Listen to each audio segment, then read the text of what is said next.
इन आंकड़ों बीच में अब राजेश जी मार्केट्स में करना क्या चाहिए, क्योंकि एक ऐसे जोन पे आके खड़े हो गए जहां से ना फर्दर शॉर्ट की हिम्मत हो रही है ना लॉन्ग जाने की हिम्मत हो पा रही, कि ऑलरेडी इतनी बिकवाली हम देख चुके हैं कि बिकवाली थमेगी या नहीं थमेगी समझ में नहीं आ रहा है। सो अब यहाँ क्या करें, इंडेक्स को अवॉइड करें या अभी भी यहाँ ऑप्शंस के जरिए पोजीशन लें? देखिए लेवल्स की अगर मैं बात करूं तो देखिए 18,250 डीएमआ था, उसके बाद 18,000 पे पुट राइटर थे क्योंकि हम लोग अगले हफ्ते एक्सपायरी वीक में जाने वाले हैं।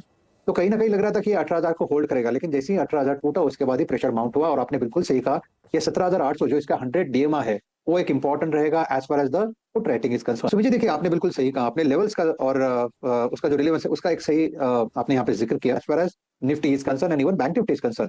तो मुझे लगता है कि अगर आप प्योर निफ्टी की बात करें और आपको ऑप्शंस के जरिए काम करना है तो मैंने यहाँ पे लगाया था 17,800 का इस महीने का पुट। आज ही आप ले सकते हो। देखिए 17,800 का जो पुट है करीबन, लेकिन एक बात हुई है यहाँ पे स्ट्रक्चर डैमेज हुआ है। तो 17,800 पे ऑब्वियसली जो क्योंकि हम लोगों ने ऊपर से इतनी बिकवाली देखी तो 17,800 पे बेचना थोड़ा सा डिफिकल्ट होगा। लेकिन एक बात यहाँ पे आप ठप्पा लगा सकते हो कि स्ट्रक्चर थोड़ा डैमेज हुआ है, 75 के आसपास है। आप इसे बाय कर सकते हो 40 के स्टॉप लॉस के साथ, सामने टारगेट सेट करें 120 140। तो ये एक स्ट्रेटेजी यहाँ पे हो सकती है। लेकिन एक बात जरूर ध्यान में रखें कि ऑलरेडी बिकवाली हो चुकी है, तो यहाँ पे आप सीधा फ्यूचर में शॉर्ट करना थोड़ा रिस्की है।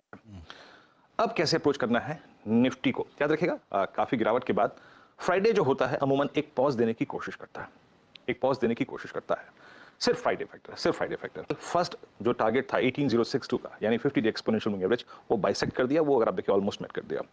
क्लोजिंग आई करीब 18127 पे, और इनफैक्ट मैंने कल अपने 2 बजे की कमेंट्री और उससे पहले ट्विटर पे अपडेट भी कर दिया था कि प्लीज कवर योर शॉर्ट्स अगर आप एक इंटरडे ट्रेडर हैं ड्यूरिंग द डे। आज के टारगेट्स पूरे हो गए। इंडेक्स फ्यूचर्स 650 करोड़ रुपए का उन्होंने सेल किया, 1252 कॉन्ट्रैक्ट शेड कर लिए, कम कर लिए, और 5011 कॉन्ट्रैक्ट शॉर्ट किए।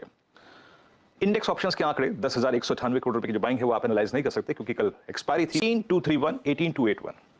जब तक आप इस ट्रैजेक्टरी को इसमें नहीं जा रहे हैं, बाइसेक्ट नहीं कर रहे हैं, लॉन्ग की पॉसिबिलिटी नहीं बनेगी। जब आप इस जोन को पार करेंगे तभी 305, और जिसे कहते हैं टिपिकल फ्राइडे शॉर्ट कवरिंग, वो जहन में सब कुछ रखना है आपको।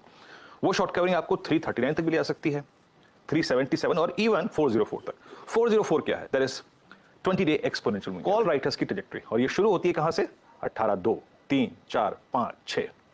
और एक पुट राइटर जो सबसे स्ट्रॉन्ग ओआई 52 लाख का लेके खड़ा हुआ है वो है 18,000 का put writer. Outstanding OI 52 lakh और पुट कॉल रेशियो है यहां पे 4.08। तो मेरी अप्रोच क्या रहेगी? याद रखिएगा, फ्रेश लॉन्ग के thoughts on the higher side तब तक नहीं आएंगे जब तक, अगेन फॉर्मूला वही है, फंडा वही है, आप कॉल राइटर्स के जोन को बाइसेक्ट नहीं करते।